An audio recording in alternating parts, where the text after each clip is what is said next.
आप देख रहे हैं अनहोनी। तो चलिए बढ़ते हैं आज की इस कहानी की ओर। मेरा एक छोटा सा सपना था कि शहर जाकर एक अच्छी सी जॉब ढूंढकर वहीं सेटल हो जाऊंगा। मगर यहाँ शहर आकर पता चला कि सपने नींद में ही अच्छे लगते हैं। शहर में ना तो नौकरी मिल रही थी और ना ही रहने का कोई ठिकाना। हालांकि एक दो दिन के लिए मैं अपने दोस्तों के घर में भी रुका था, मगर रोज रोज उनके घर में रहना मुझे अच्छा नहीं लग रहा था। बाहर खाना खा खा कर घर से लाए हुए मेरे सारे पैसे भी खत्म होने वाले थे। समझ नहीं आ रहा था क्या करूं, मगर तभी भगवान ने अपना करिश्मा दिखाया और मुझे एक फैक्ट्री में सिक्योरिटी गार्ड की नौकरी मिल गई। हालांकि मैं इस काम के लिए शहर नहीं आया था, मगर पेट पालने के लिए मुझे कोई ना कोई काम तो चाहिए ही था। इसलिए मैं ये काम करने के लिए राजी हो गया। काम ज़्यादा मुश्किल नहीं था, बस मुझे रात भर जागना था। ड्यूटी पर वो मेरी पहली रात थी। मुझे उस जगह पर रखा गया था जहां फैक्ट्री के पुराने मशीनों का मलबा पड़ा हुआ था, यानी फैक्ट्री के पीछे की तरफ। फैक्ट्री बहुत बड़ी थी। हालांकि इतनी बड़ी जगह में मैं अकेला वॉचमैन नहीं था, एक उम्रदराज आदमी भी था, मगर वो फैक्ट्री के गेट पर बैठा हुआ था। जैसे जैसे वक्त बीतता गया, फैक्ट्री में वर्कर्स अपने अपने घर के लिए निकलने लगे। कुछ ही घंटों में आलम ये था कि फैक्ट्री पूरी तरह से खाली हो गई। अब ना तो फैक्ट्री में कोई वर्कर था और ना ही कोई मशीन चल रही थी, जिस वजह से आसपास का माहौल पूरी तरह से खामोशी में डूब चुका था। ऊपर से वो फैक्ट्री जिस जगह पर थी वहाँ आसपास कोई घर भी नहीं था। खैर, एक हाथ में फ़ोन और दूसरे हाथ में टॉर्च लेकर मैं चुपचाप अपनी कुर्सी पर बैठा रहा। रात हर पल और ज़्यादा गहरी होती जा रही थी। कहीं ना कहीं उस वीराने में खुद को अकेला पाकर मुझे डर भी लग रहा था, क्योंकि ये सिक्योरिटी गार्ड की नौकरी मैं अपनी ज़िंदगी में पहली बार कर रहा था। मैंने सोचा वैसे भी कल सुबह तक मुझे बैठा ही रहना है, तो क्यों ना थोड़ी नींद पूरी कर ली जाए। यही सोचकर मैं अपनी कुर्सी पर बैठे बैठे ही सोने की कोशिश करने लगा। अभी मैंने आंख बंद किया ही था कि तभी मेरे कानों में एक तेज आवाज़ आई, जैसे कोई लोहे की चीज़ धड़ाम से ज़मीन पर गिरी हो। मैं हड़बड़ाते हुए उठकर खड़ा हो गया और टॉर्च घुमा घुमा कर इधर उधर देखने लगा, मगर वहाँ सब कुछ सामान्य था। मुझे ऐसी कोई गतिविधि नज़र नहीं आ रही थी। मैंने सोचा शायद मलबे में से ही कुछ गिरा होगा और मैं वापस से अपनी कुर्सी पर बैठ गया। अब मेरी नींद उड़ चुकी थी। पता नहीं क्यों, मगर मुझे अंदर से घबराहट महसूस हो रही थी। अभी मैं कुर्सी पर बैठकर अपनी तेज सांसों को सामान्य कर ही रहा था कि तभी फिर से एक बार तेज आवाज़ के चलते मैं चौंक गया, मगर इस बार आवाज़ किसी चीज़ के गिरने की नहीं, बल्कि किसी इंसान के चीखने की थी। मैंने तुरंत अपना टॉर्च जलाया और कुर्सी से उठकर चारों तरफ देखने लगा, मगर मुझे मेरे अलावा वहाँ आसपास ना कोई इंसान दिख रहा था और ना ही इंसान की कोई जात। समझ नहीं आ रहा था कि आखिर ये सब हो क्या रहा है। मैं खुद को बहुत उलझा हुआ महसूस कर रहा था। लिहाजा मैं भागकर सीधे दूसरे वॉचमैन के पास, यानी फैक्ट्री के मेन गेट के पास गया, तो पाया कि दूसरा वॉचमैन अपनी कुर्सी पर बैठकर झपकियां ले रहा है। मैंने पास जाकर उस वॉचमैन को जगाया और सारी बात बता दी। सारी बात सुनकर उस वॉचमैन ने कहा, नहीं नहीं, ऐसा नहीं हो सकता। ये तुम्हारा वहम होगा। इन सब चीज़ों पर ज़्यादा ध्यान मत दो, जाओ अपनी जगह पर। दूसरे वॉचमैन के मुंह से ये सुनकर जहां मुझे हिम्मत मिलनी चाहिए, वहीं मुझे ऐसा लग रहा था जैसे वो मुझसे कुछ छिपाने की कोशिश कर रहा हो, जिससे मेरा डर और भी बढ़ गया। खैर, डरते डरते मैं वापस चलते हुए अपनी पोजीशन पर जाने लगा, क्योंकि ये करने के अलावा मेरे पास दूसरा कोई चारा नहीं था। अब जो भी होगा देखा जाएगा। मैं वापस अपनी कुर्सी पर जाकर बैठ गया और फ़ोन निकालकर चलाने लगा, क्योंकि यही एक ऐसी चीज़ थी जिससे मेरा डर कम हो सकता था।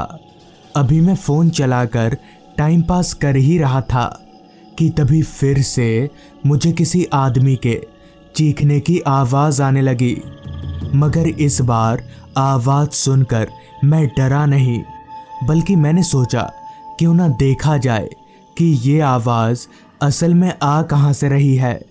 लिहाजा मैं अपनी कुर्सी से उठा और टॉर्च जलाकर उस आवाज़ की तरफ आगे बढ़ने लगा, लेकिन वो आवाज़ मेरे कानों में ऐसे गूंज रही थी कि पता नहीं चल रहा था आवाज़ कहाँ से आ रही है। लेकिन फिर भी मैं ध्यान से उस आवाज़ के ज़रिए को ढूंढता रहा। ढूंढते ढूंढते मैं अब उस जगह पर आ गया था जहाँ बड़ी मशीनों का मलबा पड़ा हुआ था। तभी मेरी नज़र एक आदमी पर गई, जो कि एक बड़े से लोहे के मलबे के नीचे दबा हुआ था, और वही आदमी ज़ोर ज़ोर से चीख रहा था। मैं दौड़कर उस आदमी के पास गया और उस बड़े से लोहे को हटाने की कोशिश करने लगा, मगर वो लोहा इतना भारी और वज़नदार था कि मुझ अकेले के लिए उसे उठाना तो दूर, हिलाना भी मुमकिन नहीं था। लिहाजा मैंने उस आदमी से कहा, तुम रुको, मैं कुछ करता हूँ। इतना कहकर मैं दौड़ते हुए दूसरे वॉचमैन के पास गया और उसे सारी बात बताई, मगर पता नहीं क्यों दूसरा वॉचमैन मेरी बात पर विश्वास करने को तैयार नहीं था। लेकिन उससे बहुत विनती करने के बाद वो मान गया और मेरे साथ चलने लगा।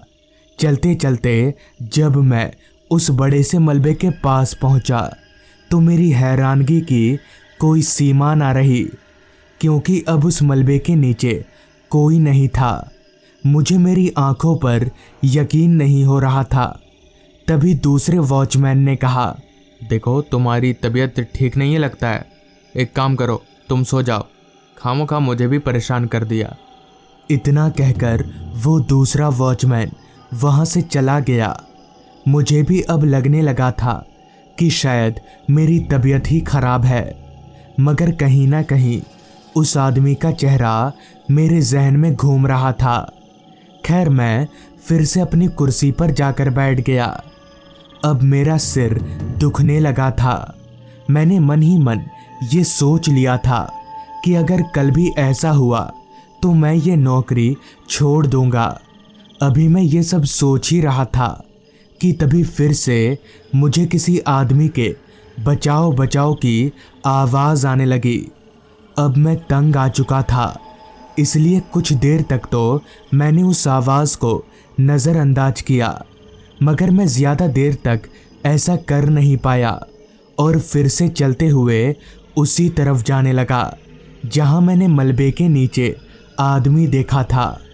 उस जगह पर पहुंचकर मैंने देखा कि वो आदमी सच में उसी मलबे के नीचे दबा है, मगर अब उसका चेहरा इतना खौफनाक हो गया था कि उसे शब्दों में बयां कर पाना नामुमकिन है। तभी वो आदमी एक डरावनी सी मुस्कुराहट लिए मेरी ओर पलटा और अपने शरीर को झटका देने लगा, जैसे वो उस मलबे के नीचे से निकलने की कोशिश कर रहा हो। और अपनी इस कोशिश में वो कामयाब भी हो गया। वो मलबे के नीचे से निकला तो सही, मगर उस आदमी का आधा शरीर ही नहीं था, उसके दोनों पैर गायब थे। वो आदमी ज़मीन पर रेंगते हुए मेरी ओर बढ़े आ रहा था। मैं समझ गया कि ये कोई इंसान नहीं है, बल्कि ये कुछ और ही है, और अगर मैं यहाँ रुका तो मैं बच नहीं पाऊंगा। इसलिए मैंने वहाँ से दौड़ लगा दी और भागते हुए दूसरे वॉचमैन के पास पहुँचा। पूरी रात मैंने उस वॉचमैन के पास में ही कटा दी। बाद में मुझे पता चला कि आज से कुछ महीनों पहले बड़े बड़े मशीनों का मलबा फेंकते समय उस आदमी के लापरवाही के चलते वो एक बड़े से मलबे के नीचे दब गया, जिससे उसके दोनों पैर कटकर अलग हो गए और दर्द के मारे उसकी वहीं पर मौत हो गई। तभी से उसकी आत्मा वहाँ भटकती रहती है। उसकी आत्मा को बहुत से लोगों ने देखा है।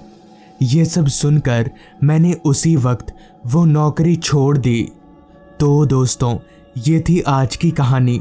अगर आपको ये कहानी पसंद आई हो तो चैनल को ज़रूर सब्सक्राइब कर लें। तो मैं आपका दोस्त आर्यन जल्द ही मिलूँगा आपसे ऐसी ही एक कहानी के साथ। उस दिन सुबह से ही बारिश काफ़ी तेज बरसे जा रही थी, जिस कारण मैं काम पर भी नहीं जा पाया। घर पर बैठे बैठे मैं काफ़ी बोर हो रहा था, मगर किया भी क्या जा सकता था। फिर जब बारिश रुकी तब तक अंधेरा हो गया था, जिस पर मैंने सोचा क्यों ना मोहन काका की चाय की दुकान पर सभी दोस्तों के साथ जाया जाए और बैठकर कुछ देर गप्पे लड़ाया जाए। जिसके बाद मैंने तुरंत ही अपने दोस्त राहुल को कॉल किया और बोला, राहुल, घर पर बैठे बैठे मन नहीं लग रहा यार, तो एक काम करना, तू सभी दोस्तों को लेकर मोहन काका की चाय की दुकान पर पहुंच, मैं भी आता हूँ, बैठकर कुछ देर गप्पे लड़ाएंगे। जिस पर राहुल ने कहा, ठीक है, मैं सभी को लेकर पहुंचता हूँ, तू भी जल्दी आ। मैं फटाफट से रेडी हुआ और घर पर आता हूँ बोलकर बाइक स्टार्ट करके निकल गया। मेरे घर से मोहन काका की दुकान लगभग 15 से 20 मिनट की दूरी पर थी, मगर मैं बाइक धीरे ही चला रहा था क्योंकि सड़क पूरी तरह से गीली हो चुकी थी। 15 मिनट का सफ़र 25 मिनट में पूरा करने के बाद मैं मोहन काका की चाय की दुकान पर पहुंचा, जहां मेरे सभी दोस्त मेरा ही इंतज़ार कर रहे थे। मैं भी उनके पास जाकर बैठ गया और हम सभी लोग आपस में बातें करने लगे। बात करते करते कब 2 घंटा गुजर गया पता ही नहीं चला।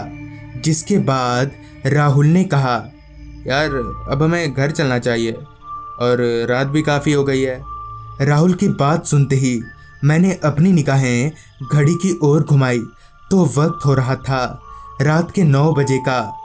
जिस पर मैंने सभी से कहा, हाँ यार अब हमें निकलना चाहिए।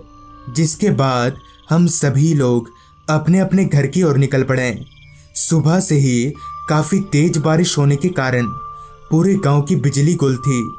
मुझे घने अंधेरे का पता तब चला जब मैंने बाइक स्टार्ट किया, क्योंकि मेरी बाइक स्टार्ट करते ही मेरी हेडलाइट की रोशनी को अंधेरे ने चारों तरफ से घेर लिया। मैं बाइक लेकर उस अंधेरे से घिरे रास्ते पर आगे बढ़ने लगा। उस रास्ते पर दूर दूर तक मेरे अलावा ना तो कोई इंसान दिख रहा था और ना ही कोई जानवर। सन्नाटा तो इस कदर फैला हुआ था कि मुझे साफ साफ रात कीड़ों की आवाज़ भी सुनाई पड़ रही थी। अभी मैं आगे बढ़ ही रहा था कि तभी रास्ते पर फैला सन्नाटा एक पल को बिजली कड़कने की आवाज़ से टूट गया और साथ ही बूंदाबांदी बारिश भी शुरू हो गई। बारिश में भीगने के डर से मैंने बाइक को थोड़ा स्पीड कर दिया। अभी मैं बाइक भगा ही रहा था कि तभी अचानक से मेरी बाइक के सामने एक औरत आ गई। मैंने ब्रेक मारकर बाइक रोकने की बहुत कोशिश की, मगर बाइक रुकी नहीं और उस औरत को टक्कर मारते हुए नीचे गिर गई। उस औरत को इस तरह से रास्ते के बीचों बीच आता देख मैं काफ़ी गुस्सा हुआ और उससे कुछ बोलने के लिए जैसे ही पीछे पलटा तो मेरे होश उड़ गए।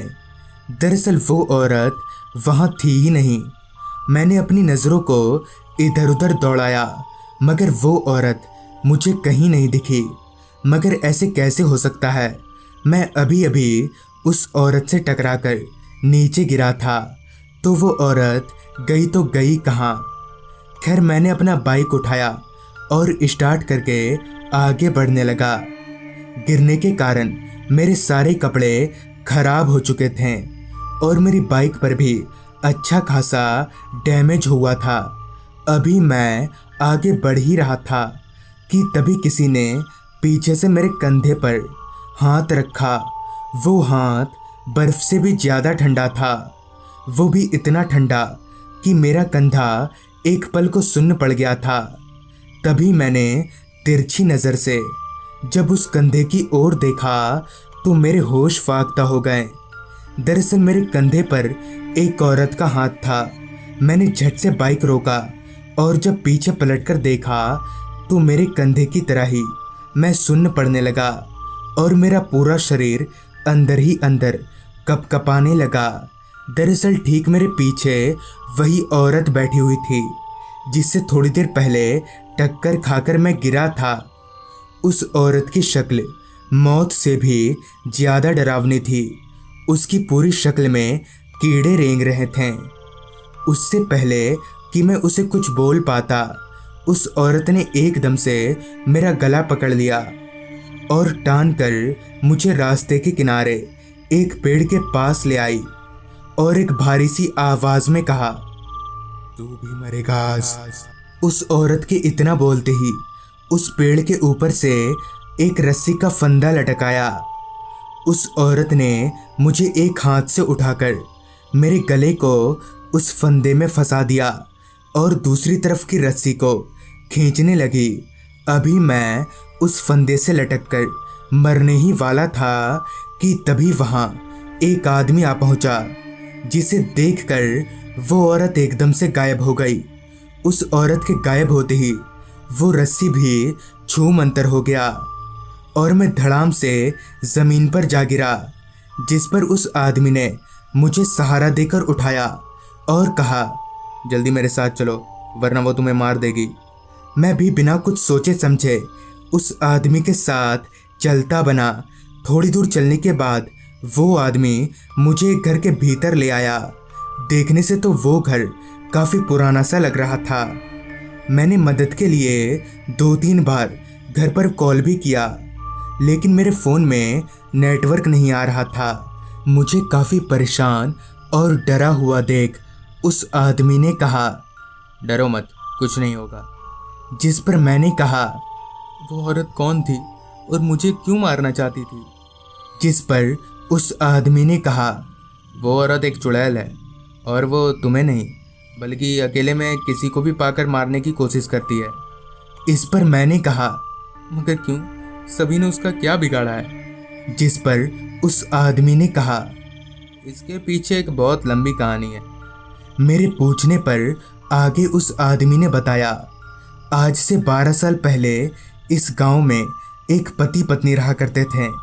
पत्नी काला जादू और डायन विद्या सीखा करती थी, जिससे वो सभी गांव वालों को काफ़ी परेशान किया करती थी और छोटे बच्चों की बलि देती थी।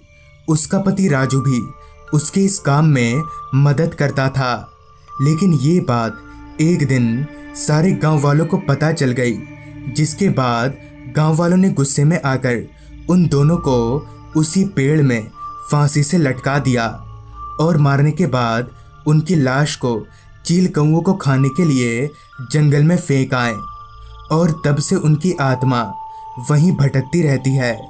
उस आदमी से इतना सुनने के बाद मेरे जहन में एक सवाल दौड़ने लगा कि उस चुड़ैल ने इस आदमी को कुछ क्यों नहीं किया।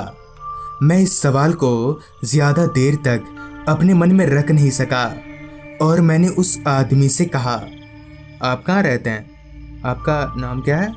और उस चुड़ैल ने आपको कुछ क्यों नहीं किया? इस पर उस आदमी ने कहा, मेरा नाम राजू।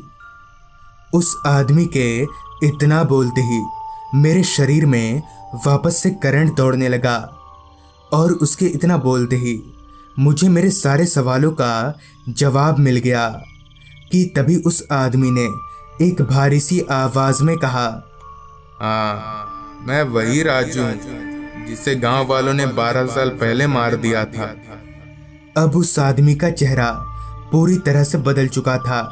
उसके चेहरे पर भी कीड़े रेंगने लगे थे। मैं उठकर जैसे ही दरवाजे की तरफ दौड़ा कि तभी धड़ाम से दरवाज़ा खुला और दरवाजे के बाहर वही चुड़ैल खड़ी थी। मैं अपने आप को मरा हुआ मान ही चुका था कि तभी मुझे बाहर से काफ़ी शोर शराबा सुनाई पड़ने लगा, जिसके आवाज़ से वो चुड़ैल और वो भूत हवा में धुआं होकर कहीं चले गए। मैं भागकर जैसे ही बाहर निकला तो मैंने देखा कि मेरे सारे दोस्त और घरवाले एक साथ में इधर ही आ रहे हैं। फिर मुझे पता चला कि काफ़ी देर तक घर नहीं पहुंचने के कारण मेरे दोस्त और घरवाले मुझे ढूंढते ढूंढते मोहन काका के दुकान तक जाने लगे, जहां उन्हें उसी पेड़ के पास मेरी बाइक गिरी हुई मिली, जिससे उन्हें पता चल गया कि मेरे साथ हुआ क्या है और इस तरह से मेरी जान बच गई। तो दोस्तों, ये थी आज की कहानी। अगर आपके पास भी ऐसी ही कोई कहानियाँ हैं तो मेरे साथ ज़रूर शेयर करें। तो मैं आर्यन जल्द ही मिलूँगा आपसे ऐसी ही एक कहानी के साथ।